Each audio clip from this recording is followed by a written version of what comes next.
Qual seria o papel de uma moldura num quadro? A resposta mais simples é que a moldura enquadra o quadro. Ela mostra os seus limites e assim ela nos habilita a melhor apreciar o quadro. Sem a moldura, poderíamos ter certa dificuldade logo de início em perceber os limites do quadro, quando ele começa, onde ele termina, e o quadro não ficaria assim tão destacado no lugar onde ele está fixado. Há um recurso literário, um recurso retórico, usado pelos escritores da Bíblia, quando eles queriam também delimitar ou destacar algo que eles estavam contando, algo que eles estavam narrando. Esse recurso tem o nome de emolduramento, porque ele funciona exatamente como uma moldura, na verdade, que quer ser destacada. Quando Paulo estava escrevendo e destacando os benefícios da redenção e do perdão dos pecados, ele usou exatamente esse tipo de artifício literário. Ele emoldurou a bênção da redenção e da remissão dos pecados em algumas frases. Isso aparece lá em Efésios, capítulo 1, versos 6 a 8. Efésios 1, versos 6 a 8. Em Efésios 1, versos 6 a 8, lemos assim: para louvor da glória de sua graça, que ele, Deus, nos concedeu gratuitamente no amado.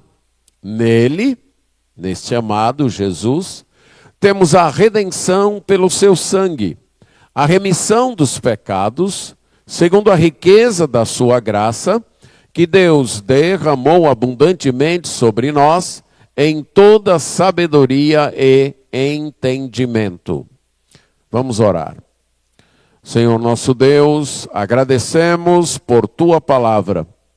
Suplicamos a assistência do teu Espírito Santo, tanto na explanação como na compreensão, apreço e obediência a esta palavra. Isso nós pedimos em nome de Jesus. Amém. Se você entendeu o que eu expliquei, e leu com atenção, ou acompanhou a leitura com atenção, você pode responder que estas bênçãos da redenção pelo sangue de Cristo e da remissão dos pecados estão enquadradas, estão emolduradas por frases que tratam de quê? Da graça de Deus. Paulo vai dizer no verso 6, que todas as bênçãos alistadas antes foram para louvor da glória da graça de Deus. E esta graça Deus nos concedeu gratuitamente em Cristo, gratuitamente no amado. Então ele fala da redenção pelo seu sangue, da remissão dos pecados e diz que esta redenção e esta remissão foram segundo a riqueza da sua graça. Graça essa que ele derramou abundantemente sobre nós em toda sabedoria e prudência ou entendimento.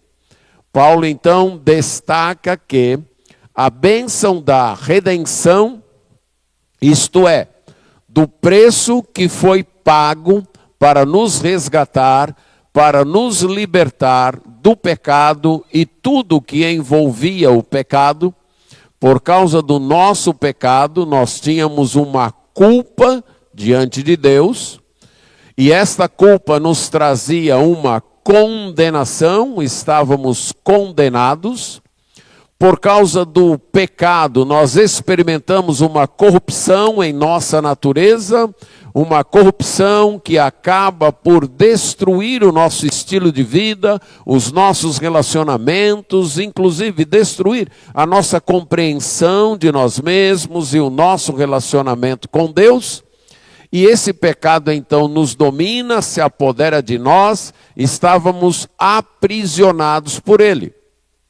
A redenção fala do preço pago por Deus para nos libertar deste pecado, libertar da culpa, libertar da condenação, libertar do poder do pecado e, futuramente, quando estivermos então com Deus no reino que Ele vai instalar aqui, libertar da presença do pecado. Então Paulo fala desta redenção e fala da remissão, que é o pagamento do pecado, ou melhor dizendo, o perdão dos pecados. A redenção é o pagamento e a remissão é o perdão dos pecados, é a conta sendo zerada. Porque houve um pagamento, Deus não mais leva em conta os nossos pecados. E ao mencionar a graça de Deus antes e a graça de Deus depois, Paulo está então nos mostrando que esta redenção e esta remissão foram operadas pela graça de Deus. O contexto aqui é de um hino, percebemos pela palavra inicial aí no verso 3, bendito. Então, normalmente isso, tanto no Antigo como no Novo Testamento, indicava que esse seria um hino, um louvor, que seria uma reação a algo que Deus fez, a um livramento, a uma bênção, a uma resposta de oração. Isso aparece desde o livro de Gênesis, é bem marcante no livro de Salmos, quando as pessoas então entoavam cânticos a Deus, manifestando sua gratidão, seu louvor a Deus, pelas bênçãos de Deus. Então poderiam dizer: bendito o Deus de Abraão, de Isaque e de Jacó, bendito o Senhor Deus de Israel, e assim por diante. Paulo vai cristianizar esse estilo, dizendo: bendito Deus e Pai de nosso Senhor Jesus Cristo, e nós percebemos que ele faz essa cristianização não apenas por uma modificação no início da frase, mas pelo enfoque que ele dá à pessoa de Cristo, as expressões em Cristo, no amado, nele, se referindo a Cristo, aparece várias vezes então nesta oração. Aqui Paulo louva a Deus por toda sorte de bênção espiritual que nós temos nas regiões celestiais em Cristo. E ele alista a bênção da eleição, da escolha divina, antes da fundação do mundo, a bênção da predestinação para pertencermos à família de Deus, a bênção da adoção, de sermos adotados como filhos de Deus, a bênção então do amor, de estarmos em Cristo, de estarmos no amado de Deus, no Filho amado de Deus, e estando no Filho amado de Deus, nós recebemos o mesmo amor que Deus destina ao seu Filho, e as bênçãos da redenção e da remissão, do perdão dos pecados. Como eu disse, essas duas últimas, redenção e remissão, emolduradas por frases que destacam a glória, a riqueza e a abundância da graça de Deus. E nesse versículo 8, que é o versículo então que nós vamos explanar hoje à noite, nós podemos destacar duas ideias. Esta graça Deus derramou abundantemente sobre os seus. Deus foi gracioso de forma abundante sobre os seus. Note aí que Paulo acumula termos, acumula palavras para enfatizar a grandeza desta glória. No verso 6, ele fala de uma graça gloriosa, para louvor da glória de sua graça, isto é, para louvor dessa graça gloriosa de Deus. No final do verso 7, ele fala riqueza da sua graça. Uma graça, então, extremamente rica, uma graça que não é pouca, é uma graça rica. E agora ele diz que Deus derramou abundantemente sobre nós, esta graça. Deus nos agraciou de forma abundante. A palavra abundante, usada várias vezes no Novo Testamento, indica algo que excede, algo que ultrapassa, algo que vai além, que transborda, que extrapola, que vem de maneira a fartar e sobrar. Um exemplo, a palavra é usada ali na multiplicação dos pães, aquele milagre realizado pelo Senhor Jesus Cristo, em Mateus, que é retratado em Mateus 14, 20, e aí diz que todos comeram, se fartaram e ainda sobrou. Então essa é a ideia de algo que é abundante, algo então que sobra e sobra muito. Um outro exemplo é quando o filho pródigo, lá em Lucas 15, 17, está distante do pai, passando fome, e ele lembra e ele diz: quantos trabalhadores de meu pai têm pão com abundância, tem comida ali sobrando, certo? E eu aqui estou passando fome. Essa é a ideia então de abundante. A graça de Deus, que já é rica, ela também veio a nós de forma abundante, de forma que extravasa, que transborda, que extrapola todos os limites. Podemos perceber isso nas duas bênçãos, a bênção da redenção e a bênção da remissão, isto é, do perdão. Vamos ilustrar aí, pensando um pouco na bênção do perdão. Você acha fácil perdoar? Não? Ninguém acha? Isso porque nós estamos numa igreja de crentes, certo? Não é fácil perdoar. Especialmente quando a ofensa vem da parte de pessoas que nós amamos, que nós esperamos muito, e contra valores que nós estimamos muito. Por exemplo, quando alguém faz algum mal aos nossos filhos, aí é complicado perdoar, não é? Por quê? Porque nossos filhos são valiosos, não é? Talvez uma escala de valores, aqui humanamente falando, seriam os maiores valores que nós temos, não é verdade? Então qualquer coisa que é feita contra nossos filhos nos magoa de uma forma muito intensa, muito profunda, e é difícil perdoar, certo? Devemos perdoar. Lembra que a Bíblia diz que devemos, mas a Bíblia não diz que é fácil, certo? É difícil perdoar. Porque o perdão vai dizer o seguinte para a pessoa que ofendeu. Em suma, o perdão é isso. Você merecia pagar por isso, mas você não vai pagar.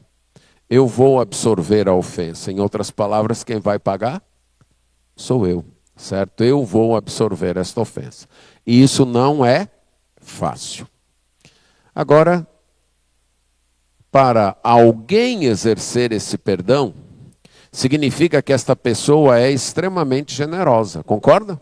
É extremamente graciosa. Ela é capaz de perdoar alguém, por exemplo, que abusou dos seus filhos. Uma pessoa que faz isso é uma pessoa que tem um coração muito generoso, muito gracioso. Ela sofre aquela ofensa para que a pessoa que cometeu a ofensa não carregue então o fardo dessa ofensa.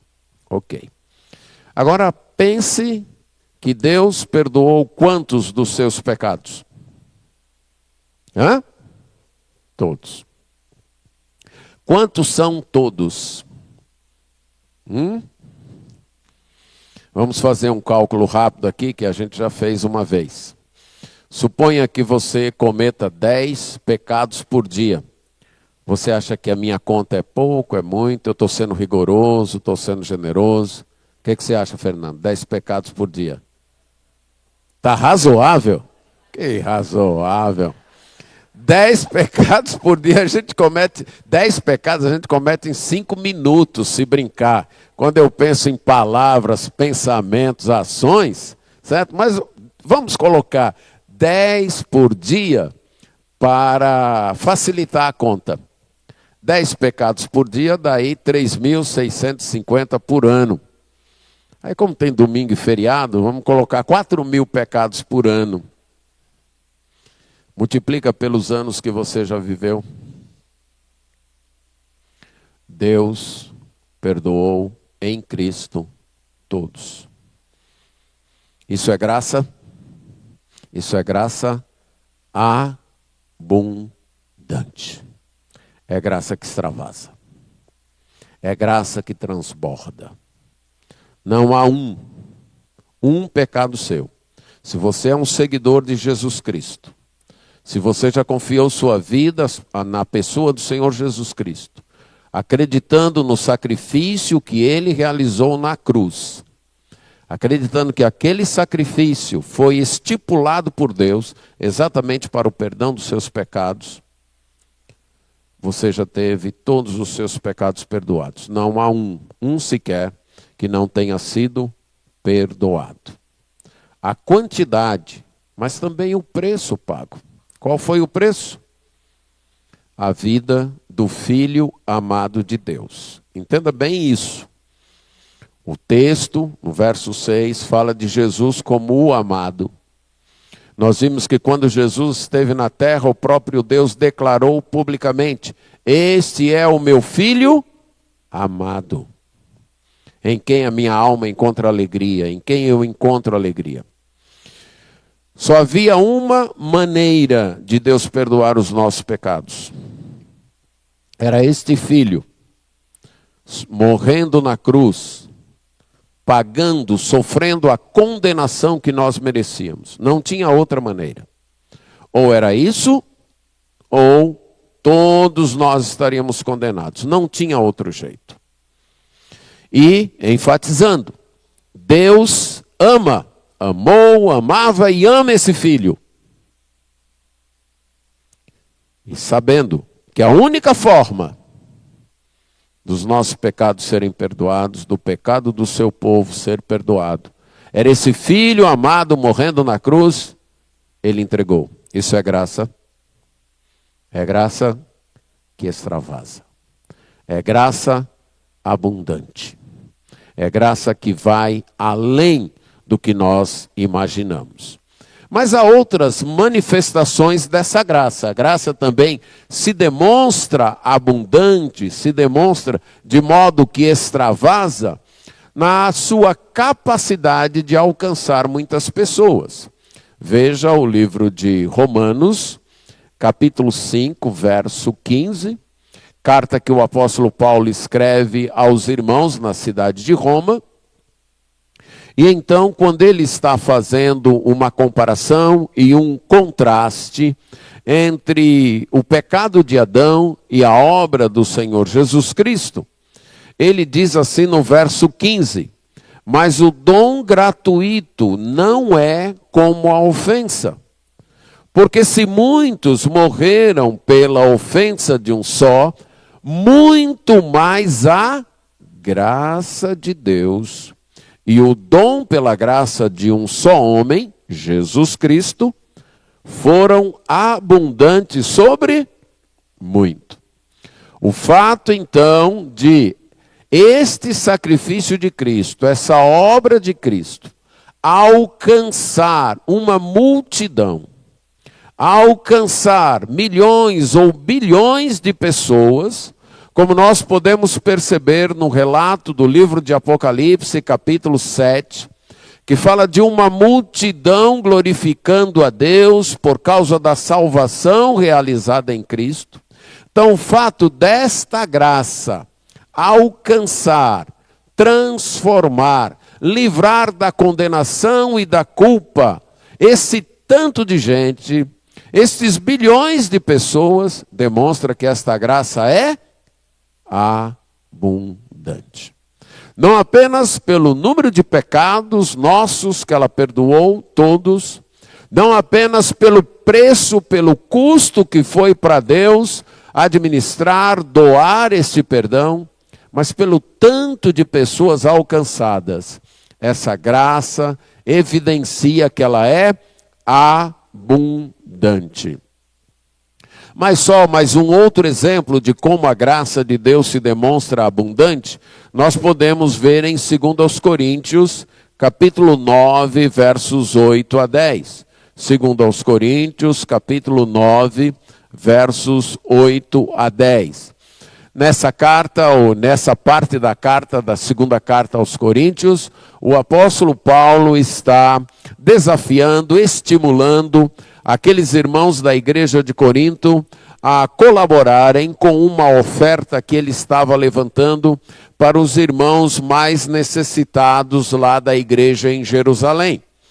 E aí no capítulo 9, nos versos 8 a 10, como parte desse estímulo para aqueles irmãos colaborarem com esta obra, ele diz o seguinte: Deus pode tornar abundante em vocês toda graça, a fim de que, tendo sempre, em tudo, ampla suficiência, vocês sejam abundantes em toda boa obra, como está escrito: distribuiu, deu aos pobres, e a sua justiça permanece para sempre.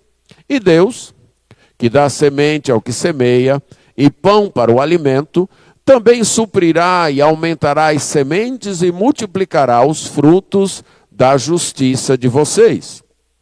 O apóstolo então aqui diz que a graça de Deus vai se tornar ou vai ser abundante em fornecer toda a graça necessária para aqueles irmãos, vai então de forma abundante prover para aqueles irmãos, a fim de que aqueles irmãos também fossem abundantes em ajudar outras pessoas, em contribuir para toda boa obra. A ideia é: Deus graciosamente nos abençoa.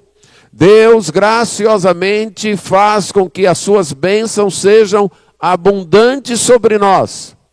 E já que Deus faz isso conosco, nós devemos também, de forma abundante, abençoar outras pessoas. Então, a graça abundante de Deus deve gerar em nós uma boa vontade também abundante para ajudar outros. Isto é, a graça de Deus vem a nós de forma abundante, para que também nós sejamos de forma abundante graciosos com as pessoas que precisam. A generosidade de Deus vem a nós de forma rica e abundante, para que com essa graça, essa generosidade que vem dele, nós possamos também ser generosos, ser graciosos com aqueles que necessitam desta graça. E isso vai acarretar uma consequência, um resultado também abundante. Veja aí, 2 Coríntios mesmo, capítulo 4, verso 15. Aqui, o apóstolo Paulo então fala do seu ministério, do seu serviço.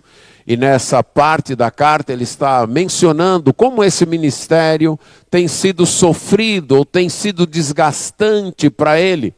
Mas ele diz, mesmo assim, no verso 15, porque tudo isso é para o bem de vocês, para que a graça, multiplicando-se, torne abundante as ações de graças por meio de muitos para a glória de Deus. Então note aqui o movimento. Deus nos agracia de forma abundante. Com essa graça abundante de Deus, nós podemos enfrentar sofrimentos, desgastes, cansaço, mas ainda assim também ser graciosos de forma abundante com as pessoas. E essa graça que flui, que vem a nós de forma abundante, e flui através de nós de forma abundante para outros, volta para Deus de forma abundante com gratidão, com ações de graças. Então, Deus derrama sua graça com abundância. Isso deve nos levar também a, de forma abundante, abençoar outros. E todos nós, de forma abundante, devemos elevar a Deus a nossa gratidão, as nossas ações de graças. E assim, Deus é glorificado. Deus tem, de forma abundante, nos agraciado. Podemos ilustrar isso com alguém que mora numa região rural. E ao lado da casa dele tem ali uma cascata, tem ali uma fonte que jorra muita água. Aquela fonte jorra uma água bem límpida. E toda a sua necessidade em termos de água, de consumo, para beber, para cozinhar, para lavar roupa, para limpar a casa, ele retira daquela fonte. E mesmo assim, aquela fonte nunca para de jorrar. Noite e dia, ela está jorrando. Ele está lá, pega a água, usa todo dia aquela água, mas a água continua jorrando. Assim é a graça de Deus para com o povo de Deus. A graça de Deus para com aqueles que seguem o Senhor Jesus Cristo. Ela vem de forma extravasante, jorrando sem parar. Uma graça que, como ele disse no verso 7, já é rica, segundo a riqueza de sua graça. Mas ao mesmo tempo é super generosa. Não tem pena de se doar, de se gastar, de mostrar então esse favor de Deus a todos nós. Você sabe aquela expressão quando alguém diz: fulano, você é rico? E ele responde: sou rico das graças de Deus. Pronto. Se essa pessoa é um seguidor de Jesus, o que ela disse é absolutamente verdade. Se ela é um discípulo de Jesus, se ela está seguindo Jesus, de fato ela é rica das graças de Deus. Ela deve ter essa consciência, que a riqueza da graça de Deus vem a ela de forma abundante. Que ela segue e serve um Deus que não é de forma nenhuma mesquinho com sua graça, mas um Deus que tem fartado o seu povo de forma graciosa, de forma que extrapola, de forma que extravasa, que ultrapassa as medidas. E como consequência, nós também não podemos ser mesquinhos com nossa gratidão a esse Deus. Se em nosso serviço a Deus, se em nossa cooperação e colaboração com Deus, se em nosso louvor a Deus, eu começo a fazer cálculos, eu começo a ser reticente, eu começo a ser negligente, eu estou mostrando que eu não compreendi o quanto Deus tem sido gracioso comigo. Se eu começo a calcular os meus esforços, a calcular os meus custos, em termos de chegar para louvar a Deus, em termos de dispor meu tempo e minha energia para estar com Deus, ou para, como resposta, como reação a tudo aquilo que Deus tem feito por mim com sua graça, e eu começo a calcular e a pensar, não, mas isso vai custar muito, mas isso vai demandar de mim muita coisa, eu estarei demonstrando uma mesquinhez com esse Deus. Eu estarei indicando que eu não tenho compreendido, eu não tenho entendido o quão abundantemente esse Deus tem sido gracioso comigo. E o mesmo é válido quando eu tenho que compartilhar essa graça com outros. Então, quando eu preciso compartilhar esta graça com outros, quando eu preciso andar uma segunda milha, quando eu preciso fazer algo que é além da minha obrigação para com as pessoas que me rodeiam, para com as pessoas com as quais Deus me confiou, mas eu não consigo dar esse passo de ir além das minhas obrigações, de fazer além do que é devido, eu também estou sendo mesquinho com a graça de Deus. Deus extravasou sua graça para com o seu povo. O seu povo deve vivenciar isso, extravasando essa graça para outras pessoas, caminhando a segunda milha, indo além das demandas obrigatórias, quando aqueles com quem ele convive necessita disso. Precisamos ter essa concepção de como povo agraciado, não podemos ser mesquinhos em compartilhar esta graça. Deus então extravasou sua graça para com o seu povo, mas ele extravasou sua graça com toda sabedoria e prudência, ou toda sabedoria e entendimento. A palavra sabedoria é muito utilizada nas Escrituras, tanto no Antigo como no Novo Testamento. Ela é utilizada de diversas maneiras. É utilizada para falar de algum conhecimento, alguma compreensão que a pessoa tenha. Por exemplo, quando fala que Salomão, Deus deu sabedoria a Salomão, e ele foi capaz de discorrer sobre plantas, sobre tudo. Então aqui, sabedoria é usada para indicar um conhecimento e uma compreensão que consegue explicar corretamente, que consegue explicar adequadamente a realidade no nosso entorno. Mas também a palavra foi utilizada para falar de uma capacidade sobrenatural, uma capacidade espiritual. A capacidade de compreender, de entender a revelação de Deus.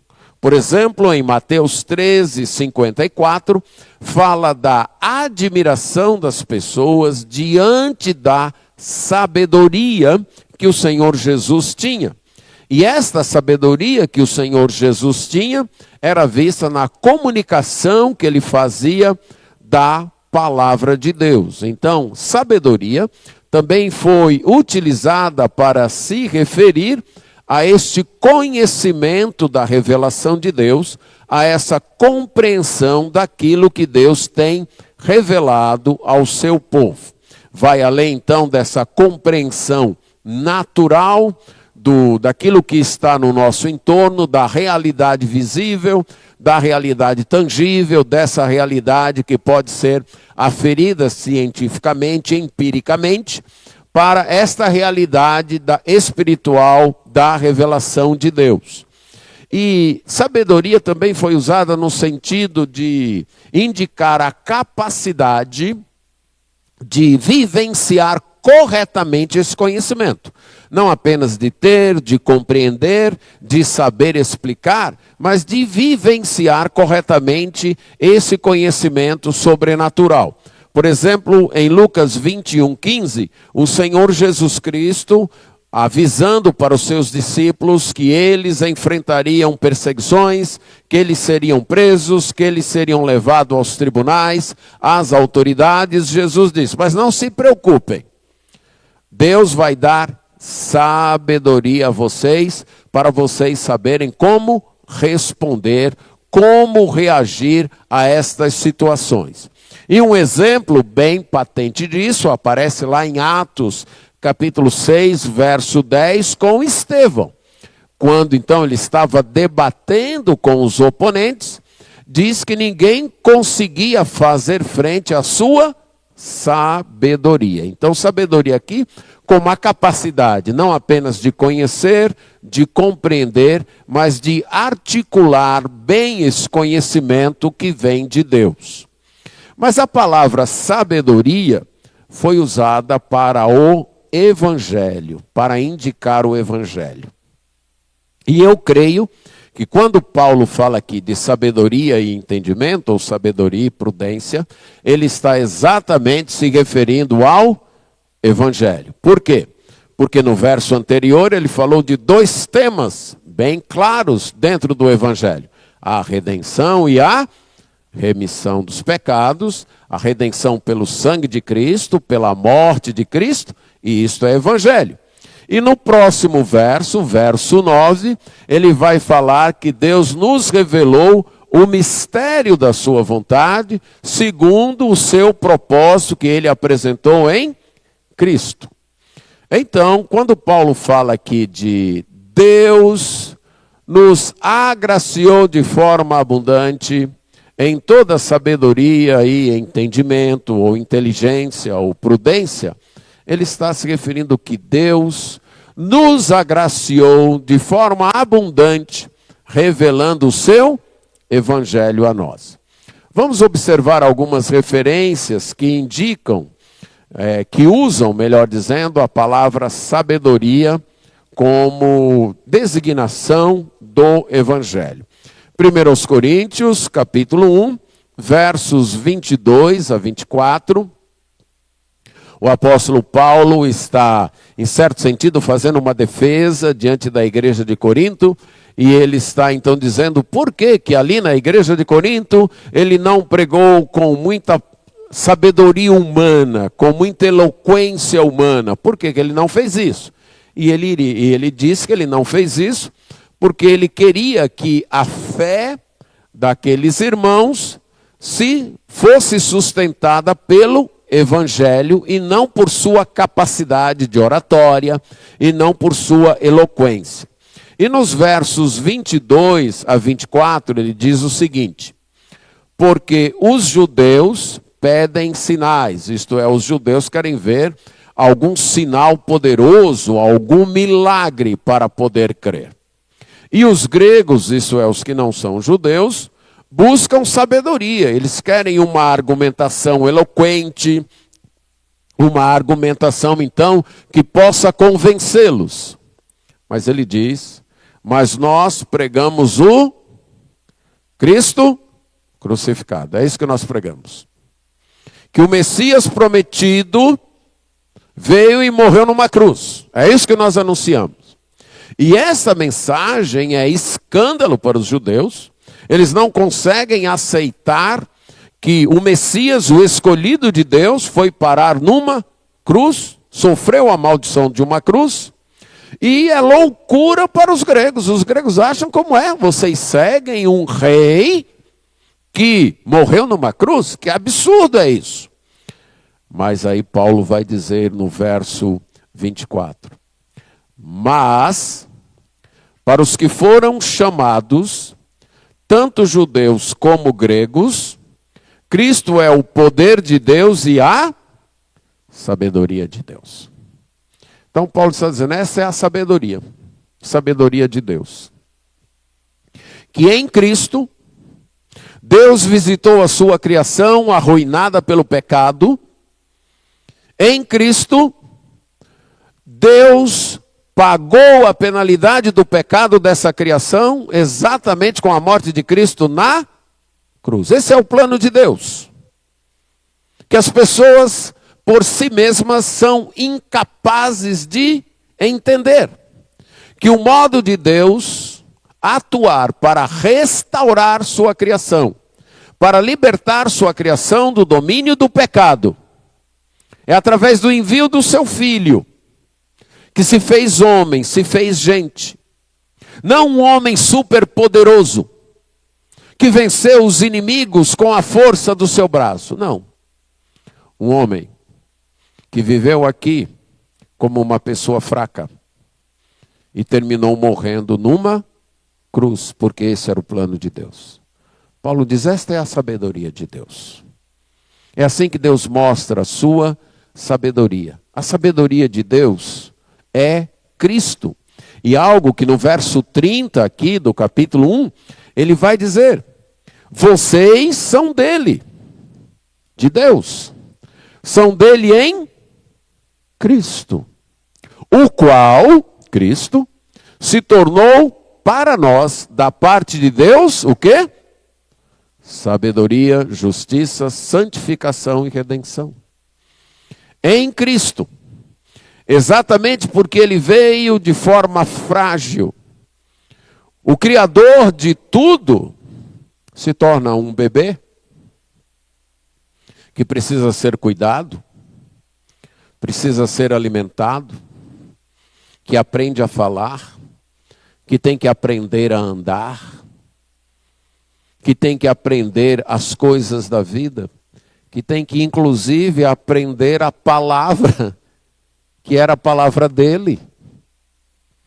Se sujeitou a todo esse processo de fragilidade humana, de dor, de rejeição, todo o processo de uma convivência entre homens pecadores, ele sem ter pecado. E por fim, morrer numa cruz que era símbolo de maldição. Esta é a sabedoria de Deus. Este é o Evangelho. Esta é a sabedoria, então, através da qual Deus manifesta a sua justiça, sua santificação e sua redenção. Esta mesma verdade é declarada de forma bem firme pelo apóstolo Paulo numa outra carta que ele escreveu ao mesmo tempo que ele escreveu a carta aos Efésios, a carta aos Colossenses. No capítulo 2, nos versos 2 e 3, ele está falando de seu esforço, de sua luta pelos irmãos de Colossos, pelos irmãos de Laodiceia, que eram cidades e igrejas que ele não tinha visitado, pessoas que ele, a maioria, não conhecia pessoalmente. Então ele fala de sua luta por estas pessoas, e ele diz isso no verso 2. E faço isso, eu luto desta maneira, eu me esforço desta maneira, para que o coração deles seja consolado, e para que eles, vinculados em amor, tenham toda a riqueza da plena convicção, do entendimento para conhecimento do mistério de Deus, que é Cristo, em quem estão ocultos todos os tesouros da sabedoria e do conhecimento. Toda a sabedoria de Deus é encontrada em quem? Em Cristo. Esta é a sabedoria de Deus. O modo que Deus escolheu para se revelar a nós, para mostrar quem Ele é, para manifestar seu amor e sua misericórdia, e para mostrar como as pessoas são salvas. Agora, compreender isso, ver sabedoria nisso, somente pela graça de Deus. E Paulo vai dizer isso, volte a 1 Coríntios, agora capítulo 2. 1 Coríntios capítulo 2, a partir do verso 6. No entanto, transmitimos sabedoria entre os que são maduros. Não, porém, a sabedoria deste mundo, nem a dos poderosos desta época, que são reduzidas a nada. Pelo contrário, transmitimos a sabedoria de Deus em mistério. A sabedoria que estava oculta e que Deus predeterminou desde a eternidade para a nossa glória. Nenhum dos poderosos deste mundo conheceu esta sabedoria. Porque, se a tivessem conhecido, jamais teriam crucificado o Senhor da glória. Em outras palavras, se eles tivessem entendido que Jesus era a sabedoria de Deus, eles não teriam crucificado Jesus. Mas ele continua. Mas como está escrito, nem olhos viram, nem ouvidos ouviram, nem jamais penetrou no coração humano o que Deus tem preparado para aqueles que o amam. Deus, porém, revelou isso a nós por meio do Espírito. Você só chegou a entender que Cristo é a sabedoria de Deus, que em Cristo está a salvação de Deus, que Cristo é a redenção de Deus, porque Deus graciosamente atuou em sua mente através do Espírito Santo. Nem olhos viram, nem ouvidos ouviram, nem jamais penetrou no coração humano, a não ser por ação do Espírito Santo. Não é porque você é mais inteligente, é mais estudioso, é mais aplicado, tem a mente mais aberta. Não, não, não, não. Única e exclusivamente. Porque Deus foi abundantemente gracioso com você. E enviou o seu Espírito Santo para trabalhar em sua mente, para você compreender isso. Veja o que Jesus disse em Mateus 11, 25 a 27.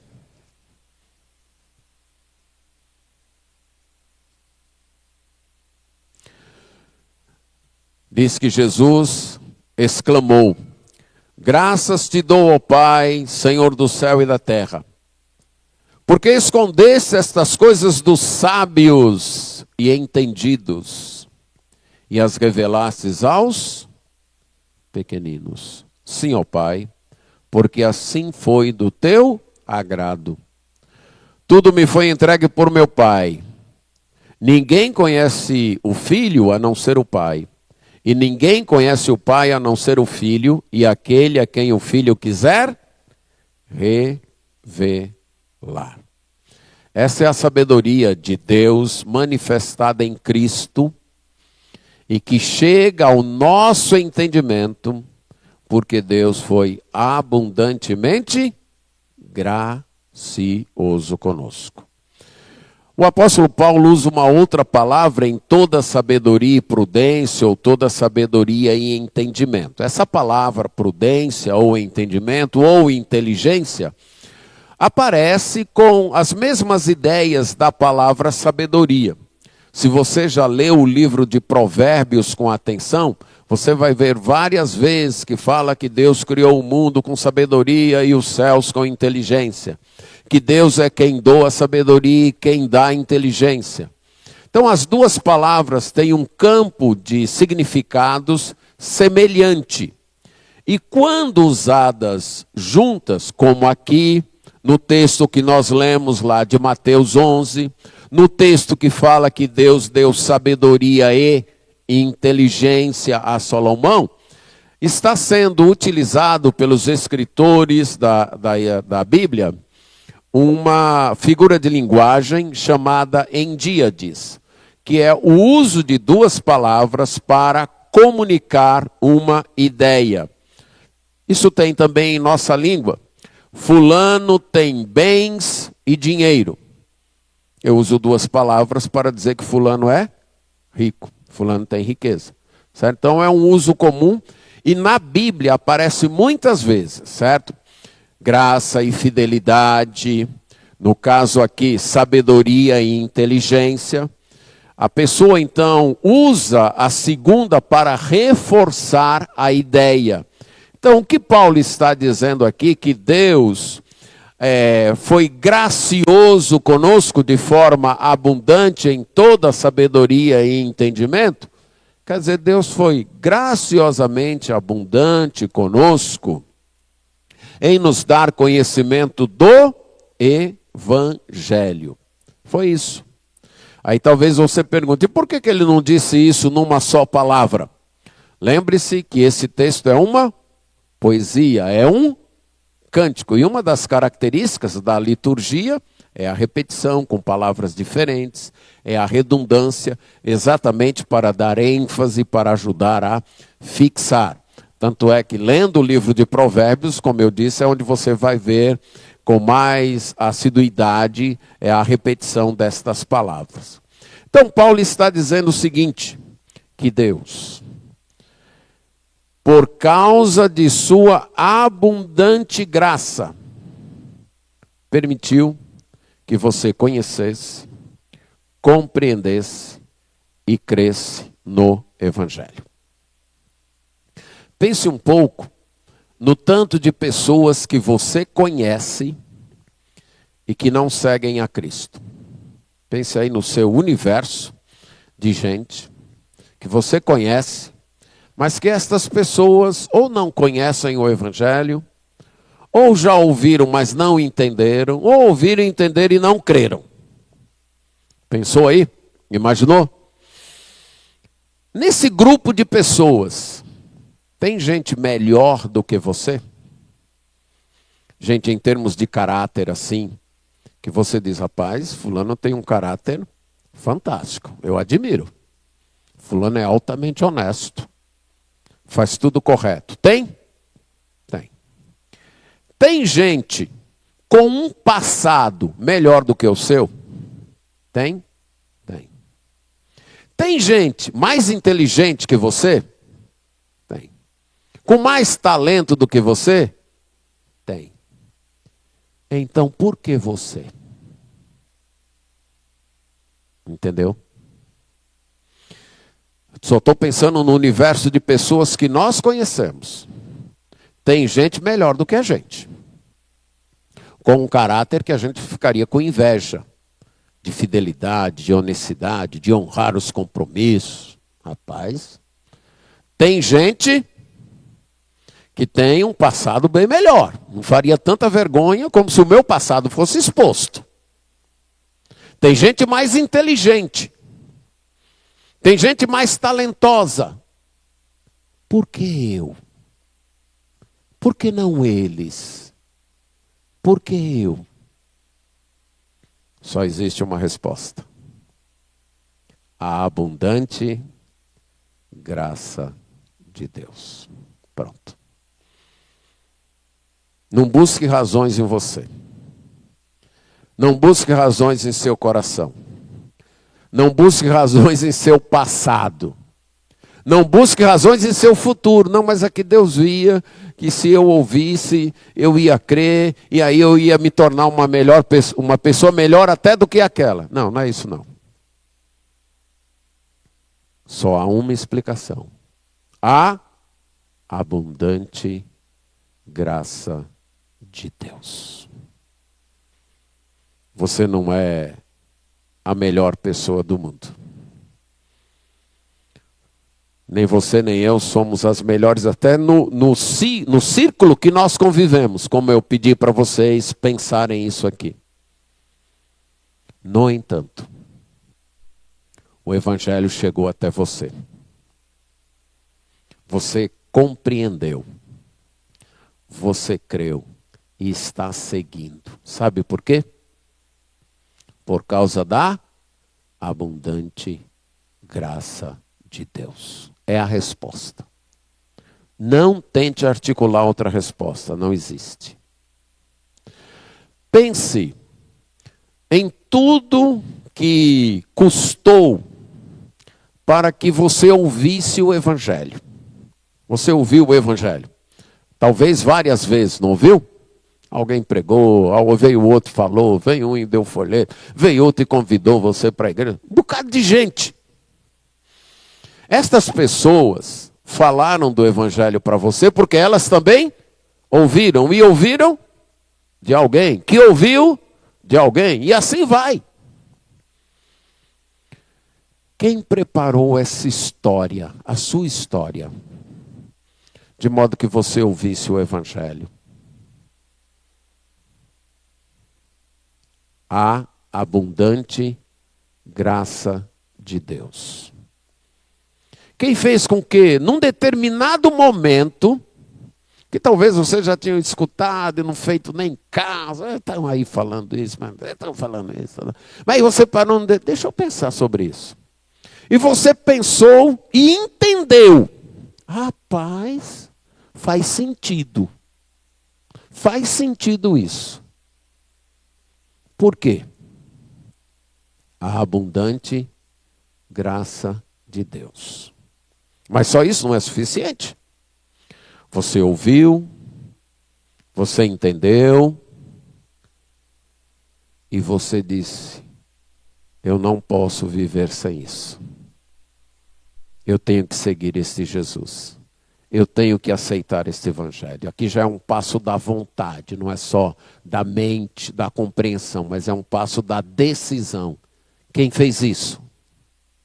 A abundante graça de Deus.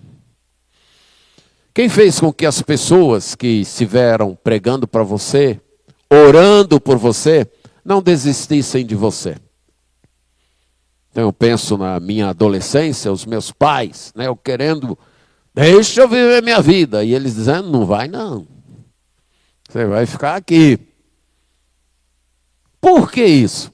Eu penso que seria mais fácil para ele. Tá bom, vamos bater cabeça com esse cabeça dura aí. Deixa ele viver a vida dele e aprender lá na vida. Não fizeram isso. Por que não fizeram? Por causa da abundante graça de Deus. E hoje? Nunca passou na sua mente, nunca deu aquele, rapaz, por que eu não chuto o balde e vou ver minha vida lá fora? Por que ao invés de ficar aguentando todas estas coisas, eu rasgo tudo e vou embora? Nunca passou isso pela sua cabeça? Nunca sentiu essa tentação? Por que você não fez? Por causa da abundância. Não é porque você tem juízo, não. Não, nem eu. É por causa da abundante graça de Deus. Como o Essênio Márcio diz num dos hinos dele, nós estamos cercados pelas muralhas da graça de Deus, que Ele ergueu ao nosso redor, antes mesmo do tempo existir. Ele olhou para nós. Esse vai me dar trabalho, mas ele vai ser meu. E como diz Oséias e Jeremias, ele nos atraiu com os laços da sua graça e nos amarrou a ele.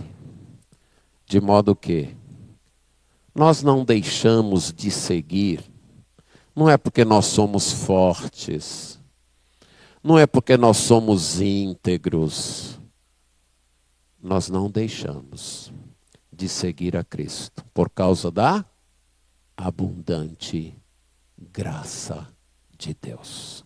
Somente a graça. Somente a graça. Não procure explicações em você. Não procure razões em você. Foi a graça que te levou a ouvir e está te levando a ouvir hoje, mais uma vez, o Evangelho. Foi a graça que abriu os teus olhos para perceber que isto é a verdade de Deus. Foi a graça que te laçou e te trouxe para este Evangelho. Não foi você que se decidiu pela graça, foi a graça que se decidiu por você. A abundante graça de Deus que foi ao teu encontro, te convenceu, abriu o teu coração e dispôs esse coração para seguir a Ele. Não procure base em você. Não procure razão em você, nos seus sentimentos, no seu raciocínio. A razão é só uma: a abundante graça de Deus. Esse Deus extremamente gracioso, que decidiu compartilhar o seu plano conosco. Esta é a maior sabedoria. Esse é o melhor dos conhecimentos. Você pode conhecer tudo desta vida, mas se você não conhecer, não entender e aceitar o Evangelho, o plano de Deus em Cristo, você continuará perdido. E você tem este conhecimento por causa da graça de Deus. Talvez o mundo ache você um pobre e um tolo. Talvez, em alguns momentos, você mesmo se ache um pobre tolo. Mas se você é um seguidor de Cristo, se você já rendeu sua vida a Cristo, você é um multimilionário sábio. Você tem a riqueza da graça de Deus e tem o melhor dos conhecimentos e tem a maior das sabedorias, o Evangelho de Deus. que veio a você por pura graça, somente pela graça, pela extravasante graça de Deus, que nos deu o maior dos conhecimentos, a melhor das sabedorias, o Evangelho. A compreensão de que em Cristo e na morte de Cristo na cruz, meus pecados são perdoados. Teus pecados são perdoados. Deus te recebe e te abraça como filho. Você é liberto, perdoado, amado, adotado como filho de Deus. Por aí, você pode entender a expressão que Deus disse para Paulo: a minha graça te basta. Paulo estava sofrendo, um sofrimento intenso. Orou pedindo para que aquele sofrimento fosse afastado, e a resposta foi: a minha graça te basta. Exatamente porque é uma graça abundante.